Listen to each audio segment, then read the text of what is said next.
Good evening, this is Quintus Curtius, and welcome back to the Fortress of the Mind podcast. And in this podcast, we will be talking about an email that I received from a reader whose question basically revolves around the idea of whether we should pursue idealism or whether we should pursue practicality when it comes to career choices and goals. Idealism versus practicality. What are the measure of each? What are the measures of each? What are the merits of each? And whether we should construct our lives around one or the other. And this is a great question. It's a very great question, and one that occupies, I think, every man's life, no matter what age he is. Doesn't matter what age he is, whether he's already on one career and thinking about changing careers, or whether he is still in school or still young and deciding which path to take in life. So let's first go through this email that I received and see what we can learn from it. And this is a gentleman from England, and he says, "Dear Quintus," so it says, "To Quintus, I was recently having a discussion with a friend on the subject of passions and dreams versus talents and regarding which one a person should ultimately follow. In modern times, we are taught that we can do everything and anything all at once. So what are your thoughts on following your dreams versus your skill set? For example, a person whose dream is to become a doctor but has little aptitude for clinical science but excels at finance. Would it not be a better investment in time to do just what they are good at?" And he says, if one has a sense of purpose to a particular cause, then ultimately this would lead to an unfulfilling existence. Though, on the other hand, one has to ponder if the effort of a constant uphill battle will be worth it. Does one have to realistically reflect on what they are good at and pursue those, or with enough dedication, a person can always achieve what they want out of life? Again, I'm just reading this as I got it in the email, so if there are grammatical and syntax errors, it's not me missing words. I think the gentleman here is probably not a native speaker of English, but that's okay. No worries at all. So that's his question. The gist of what I'm understanding he's asking is, when we are pursuing a career path or things to study or a goal to achieve, should we make that decision based on practicality, meaning what we think we can make a living at or think we can make money at easily, or should we focus on our dreams? This is the age-old question. This is the age-old question, and it's a good one because I've been recently reading a few things about just this very subject. So when I got this email, it ignited an interest in me to make a podcast out of it because I thought that it was a good topic for discussion. What I'm going to first do is let you know what Cicero says about this, and I'm going to be reading right from On Duties because Cicero actually deals precisely with this question in his book On Duties, which, as you know, I recently released as a translation, frankly the best translation available in English, and you can find that on my site and also on Amazon, and the book's title is On Duties. And I'm going to read a little bit from his book, just a few passages that I think illuminate this question and point us in the right direction. And this is in Book 1. I'm in Book 1, where he talks about moral goodness, and we're going to be first reading from Chapter 31. Chapter 31, Book 1. Let me just read these passages to you to shed some light on the answer. Cicero says, this is subsection 114, Book 1, Chapter 31, subsection 114. It's page 84 of the paperback version. He says, "Everyone, therefore, should get to know his own character and become a pointed critic of his own virtues and deficiencies. Otherwise, actors may be seen to have more good judgment than we do. Actors do not necessarily choose the best plays, but rather the ones that are most suitable to their skills." Okay, moving on. In chapter 32, subsection 117, he says, "All these questions that we have explored in our search for what is proper should weigh on our minds and our thinking. For we must first decide for ourselves what sort of man we are, what sort of man we wish to be, and what type of life we want. Of all questions, this one is the most difficult. In adolescence, when the powers of deliberation are at their most feeble, a person decides that his profession should be the thing he loves most at that time. In this way, he is entangled in a certain profession and way of life before he is really able to judge what is best for him. And then he goes on to say in the next section, 118, the last few sentences, he says, "For the most part, however, saturated with the worldviews of our parents, we are instructed by their behavior and their teachings. Others are carried along by the judgment of the multitude and opt for what the majority sees as most advantageous. A few, however, whether due to luck or to good character, follow the right path in life without having had any parental instruction." And then at the beginning of chapter 33, he says, "Finally, there is the most rare type. These are the men who, either through superlative ability or incredible erudition and learning, or both, have the opportunity to select at will what path in life they wish to follow. The decision in this regard must hinge on each man's individual character. As was said above, we try to discover what may be appropriate for each man in accordance with his natural-born traits. This principle must be applied continuously in one's entire life as something to be adhered to, so that we can remain true to our natures for our entire lives and not waver in the performance of our responsibility." And I really think that's such a great quote, because what Cicero really is saying here is that we have to put our nature first. If we have to make a decision between practicality and being true to ourselves, you should always try to be true to yourself first, if at all possible. Adhering to what is in your nature and adhering to what you are naturally inclined to do well is what the default position would be. The problem is, as he says, is that the way life is set up, very often you don't really know what your best skill is going to be until you're already deeply ingrained, maybe, in some profession that you never really wanted to be in, because we were told by our parents to do something practical, quote-unquote practical. Well, very often what looks practical on paper, what parents or grandparents think is practical, turns out to be very impractical when you look at one's entire life spread out over time. So you can't just make a decision just based on what you think is practical at the moment. And I'll read one more section here. Again, this is chapter 33, book 1, chapter 33, section 120, where Cicero goes into a little bit more detail about career choices. He says, "A man's personal nature possesses the greatest power when it comes to the selection of his calling in life. After nature comes fortune. Each of these is a major factor in choosing the type of life we lead, but nature's role is more influential. By a significant degree, nature is more steady, more unchanging. It almost seems that mortal fortune is carrying on a hopeless contest with immortal nature. Therefore, he who has constructed his life's plan according to his own vice-free nature, as he ought to do, should hold firmly to this course, unless perhaps he realizes that he has erred in selecting the path he took. If this happens, and it sometimes does, a change in one's life course must be made.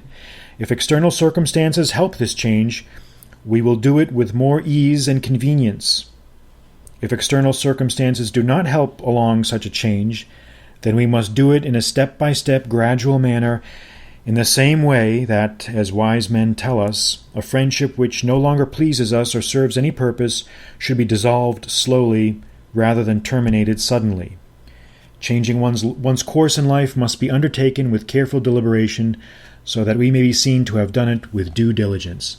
What a great quote. What a great quote that is, and how true that is. It was true in 44 BC when Cicero wrote it, and it is absolutely true now when we talk about career choices in life. Again, the point here is the default position in our life should be what we are best able to do. We should try to select a career or goals that matches what we are best able to do. In other words, if you find that you have a passion for art, or that you have a passion for philosophy, or if you have a passion for whatever, engineering, computer science. You should try to do something that involves those skills, because ultimately you'll be happier in the long run if you do that. Now, I'm not saying that you should be never mindful of practicality. I'm not saying that people should throw caution and prudence to the wind. I'm not saying that people should just, go insane and just, pursue their goals without any thought at all to the future or with the ability to pay one's bills. But what I am saying is that if you feel strongly that you are inclined to a certain job or a certain type of skill, you should not let anyone dissuade you from doing that. I have friends. I have a friend who's an artist, graduated from a very, very good art school in Brooklyn, New York, and now he's in Europe, and he still does his artwork, but he also does other things. He has things going on the side. He designs, labels for wine. He's produced his own bottle of his own line of wine. There's always ways to branch out. If you're doing what you really love to do, you'll find ways to make money doing it, and you'll be happier doing it. The worst thing that you'll ever see in the world is the visage of the defeated, broken man who did what his parents told him to do, and he picked some career that he hates. Because ultimately you're going to rebel from that. Sooner or later, you're going to reach a breaking point where you just can't take it anymore. If you hate math and you hate science, and you're stuck doing engineering because your Uncle Ernie told you that they had good starting salaries, that's no way to go. I don't agree with that. Now, again, it's all about balance. There are times in life when we have to do what's necessary, even if it's not perfect, to pay the bills and to bring home the bacon. Sometimes you just have to do that, and that's fine. But if you are in that situation, you should be always angling to try to get yourself back into the career that you love to do and somehow do the things that you love. I'm reminded of the examples, two great men, Pierre de Fermat. He was a Frenchman from the 16th century, and he was trained as a jurist, as an attorney or a barrister and a judge. And I think he did it because his family made him do it.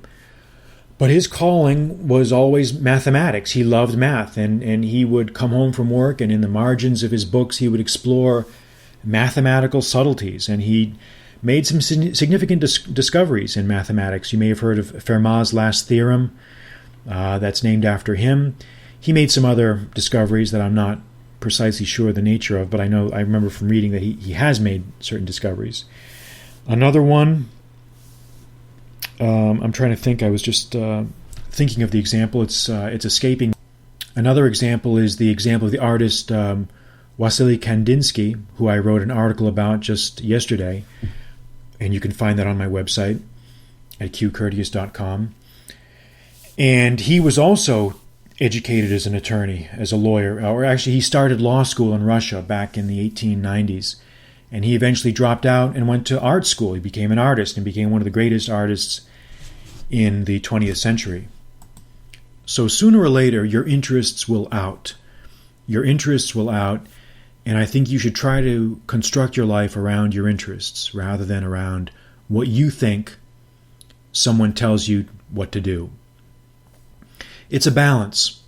I mean, I think there's always going to be people that are going to misinterpret or misunderstand what I say and are going to think that I'm advocating you should just throw caution to the wind and just go join a commune and just do basket weaving for the rest of it. I'm not saying that at all. What I am saying is you should have your pulse on practicality.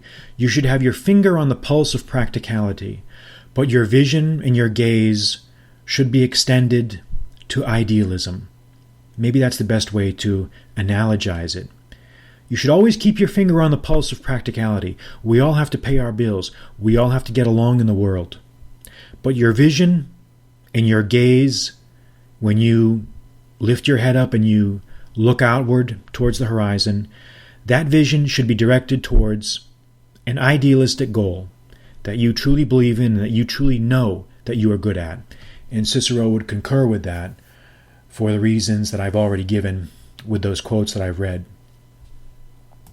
And I was reminded of this same lesson today that I've always believed in, and believed in for a great deal of time. There was an article I was reading by a friend of mine, James Maverick. He runs the website mavericktraveler.com, and I've interviewed this guy a couple times for my weekly article at Return of Kings. And he's a great guy, very, very smart guy. He's traveled more than anyone that I can think of.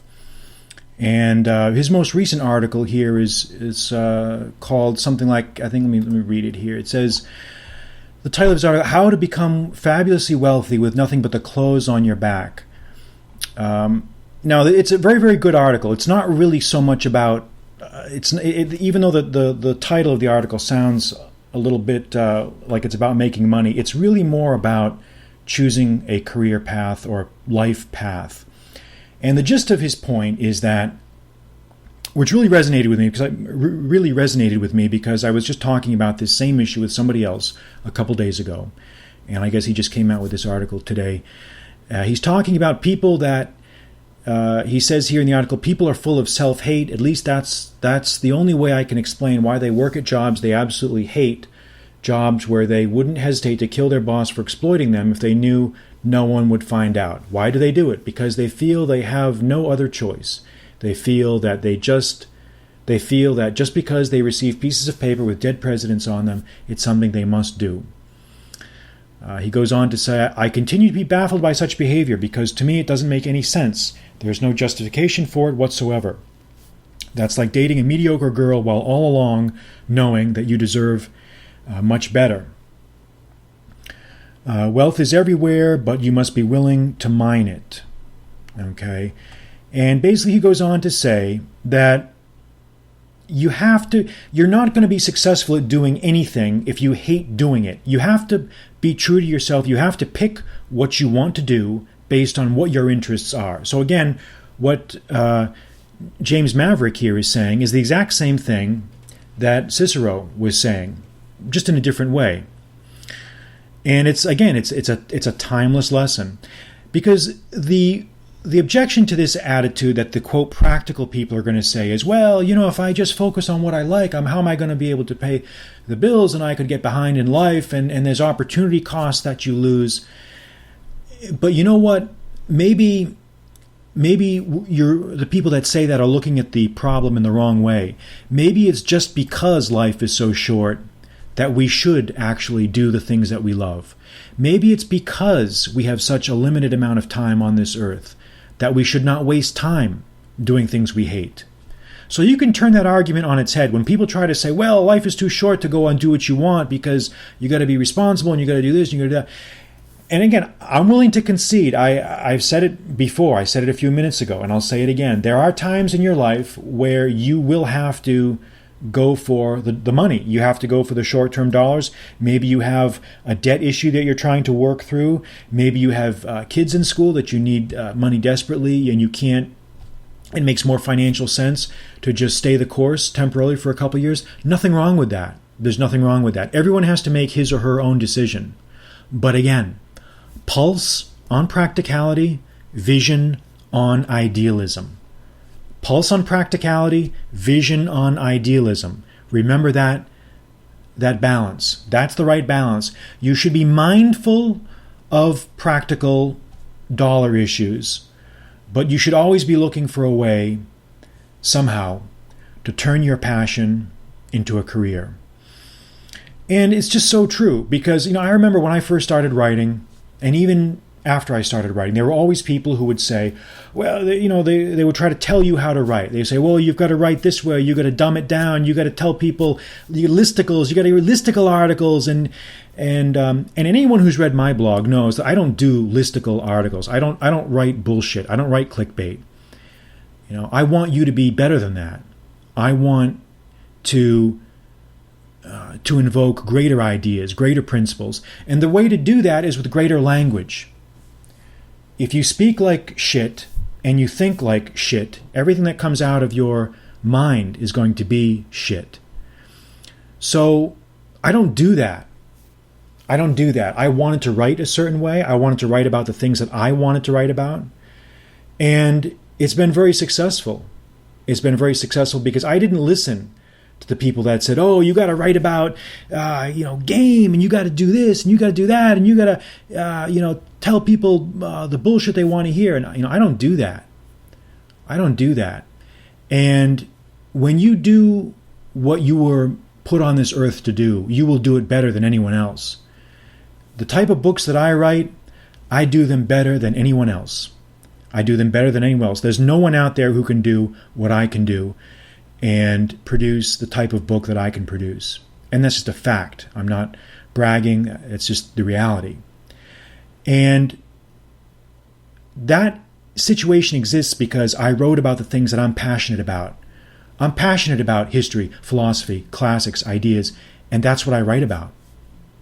I also am fascinated about struggle, about conflict, about overcoming obstacles, about breaking through barriers. And those are the things that I write about. I like to write about conflict, about achieving victory, about coming back from disasters. I like all those things. And that's what I write about. I don't care if someone says, "Well, you're not monetizing that. You gotta put more ads on your site. You gotta monetize." No, I don't do that. I don't do that. Those aren't the things that I'm interested in. But that's what provides the passion. And there's no one that generates the content that I do on a consistent basis. No one else has had the unbroken track record of performance. For example, my column at Return of Kings, I've never missed a single week in 3 years. Go back and check. Nobody else can say that. Nobody else even comes close. I put out quality articles on my site practically every other day. Okay? Go look and see. And I'm very proud of that. And I'm able to maintain that pace and that level of intensity because I'm writing about the things that I like. And you should do the same thing. If you have a passion for beekeeping, for fishing, for mining, for playing poker, for constructing houses, you should write about that. You should find a way to turn your passion into something. And that's my message. That's my point. That's my point. We have to find ways to combine practicality and idealism. And at the end of the day, like Cicero says, the deciding factor should always be on us being true to our own nature. Idealism should always be the default rule, because life is too short to do anything otherwise. You have to make idealism the default rule. However, don't just cut all tethers and let your balloon float in the breeze. Have your finger on the pulse of practicality. Remember, gaze on idealism, pulse, finger on the pulse of practicality. And if you can keep that general principle in mind, you'll be doing well and you'll go far. So I hope that answers the question that the email writer who emailed me from England asked, and I hope I've been able to shed some light on that. That will conclude our podcast here at Fortress of the Mind. And if you want to get a copy of my book On Duties, you can find a link to it on the homepage of my website. It's on the right hand side of your screen. Just click on that. It'll take you right to Amazon. And the book is packed not just with the things that I just read, but with hundreds of other subjects. It's going to be a classic. And until next time, I'm Quintus Curtius. Good night.